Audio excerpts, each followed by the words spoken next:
I'm bigger than the Beatles and Jesus. There you go. There's your headline. Who am I kidding? I always want more.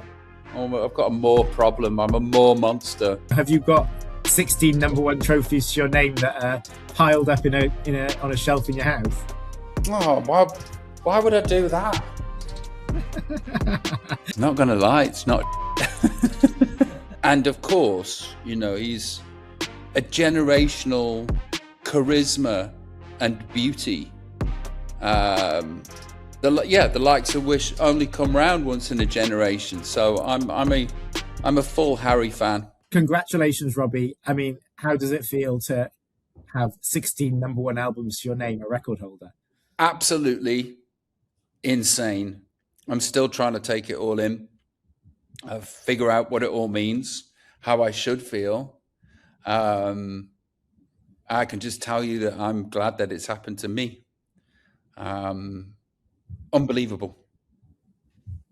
You were tied with the Beatles until today, which is obviously iconic in itself.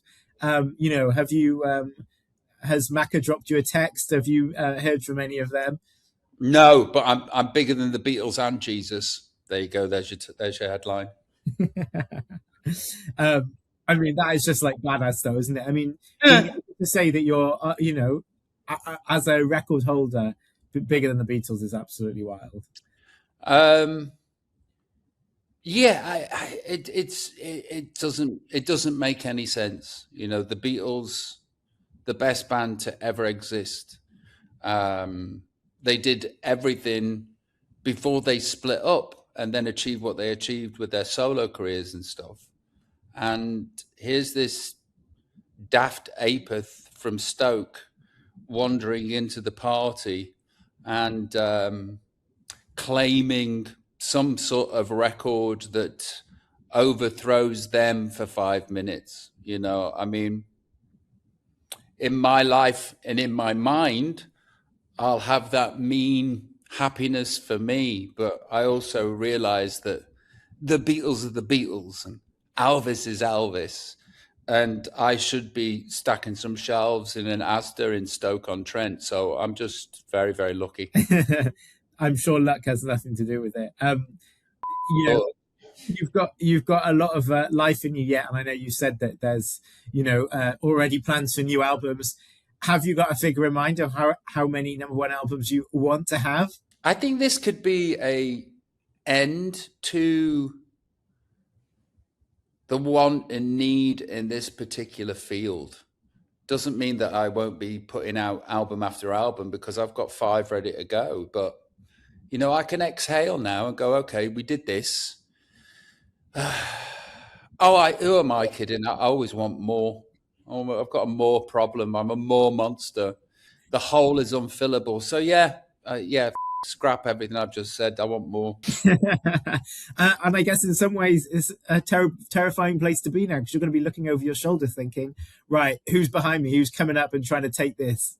No, not really, because, it happened.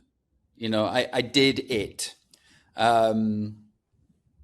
I broke a record, and there will always be somebody else that breaks your record as regarding to whatever it is. But for now, I'm just sitting in the glory of whatever the this means. It's insane. Have you got the #1 trophies? I'm not sure when they were introduced, really. Like, have you got 16 #1 trophies to your name that are piled up on a shelf in your house? Oh, why would I do that?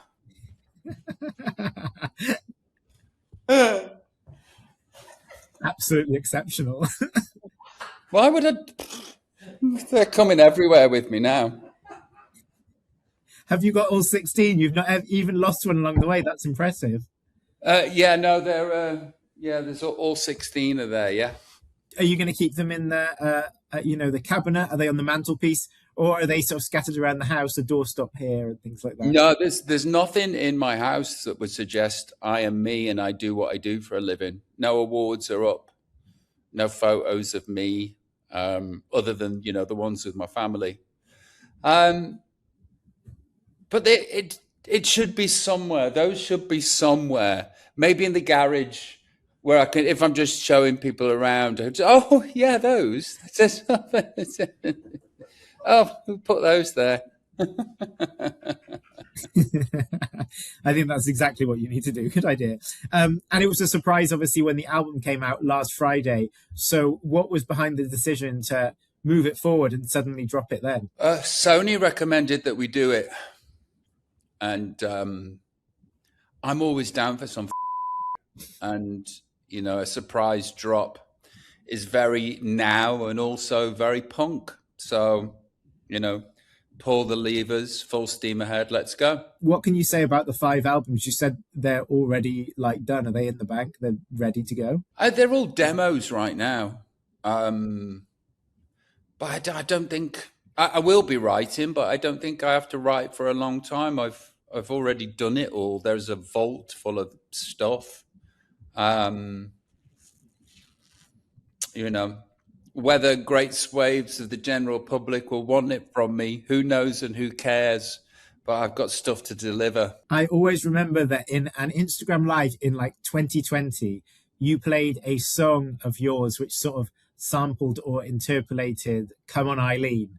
Is that ever going to see the light of day? Yes. Yeah, that should. Bobby Fresh. Yes. Well done. Thank you for reminding me of that. Yeah. And thank you for watching or knowing that exists. That was most of my lockdown, was watching you on Instagram Live every week. Everyone else was making sourdough and, you know, banana bread or learning a language, and I was just mostly watching you on Instagram Live. Oh, so. Bless you. Thank you.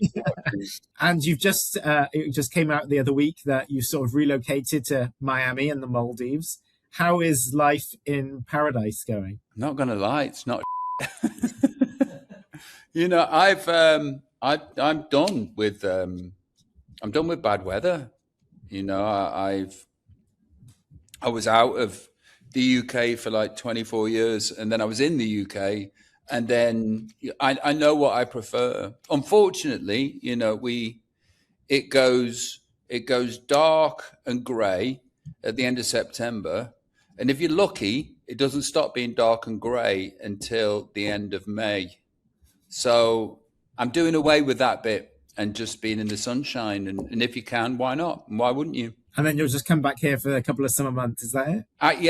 Yeah. I mean, everybody's heading to the Cotswolds, aren't they? The other people, obviously, your new neighbours in Miami, well, they've lived there for a while. Between there and the Cotswolds is the Beckhams. So they've been making you feel welcome in Miami. Have you been hitting them up? Yeah, Brown, we go around for a cup of sugar and all of that business. No, we haven't seen them. You know, talking about the new music and stuff, I know you've spoke about Teddy being sort of really into showbiz and that she's written music before. Have you been writing with her? Is there a possibility that there could be a new album from her before your next one? Oh, no, there won't be a album from Ted before my next one, but she's raring to go, and she's very, very talented. She's got a wonderful voice, and she writes songs easily, and she's miles ahead of me when I was her age. And, you know, she's a girl too. They're just smarter than boys, aren't they? So, yeah, I'm incredibly proud of her. I can't wait to see what she creates. Yeah, I love her. Have you had a discussion about when she might feel ready, or when you would feel ready for her to be able to, you know, sort of put herself out there like that? Because she was just in a film, wasn't she? But I guess, you know, putting yourself out there as an artist is something else entirely. Well, I've always wanted her to come on stage and sing with me for like the last 3 years at least. But then you see other children of famous people get up and them pulled apart. And I was just thinking, best to wait a bit. Yeah. Wouldn't want to kill her confidence before it starts. And just a couple of other bits then. I saw Harry Styles has just released a song today. Do you feel any sort of synergy with him as someone who, you know, came from a boy band and then had this like sort of massive solo career? Yeah, of course. For the reasons that you just said. There was the boy band. I was in a boy band.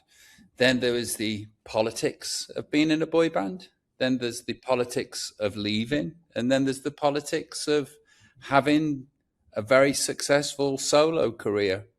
So yeah, there is synergy, and I do relate to him an awful lot. I haven't spent a lot of time with him, but he's a very cerebral, interesting dude that's making interesting music. And of course, you know, he's a generational charisma and beauty. The likes of which only come round once in a generation. So I'm a full Harry fan. Okay, amazing. Thank you so much.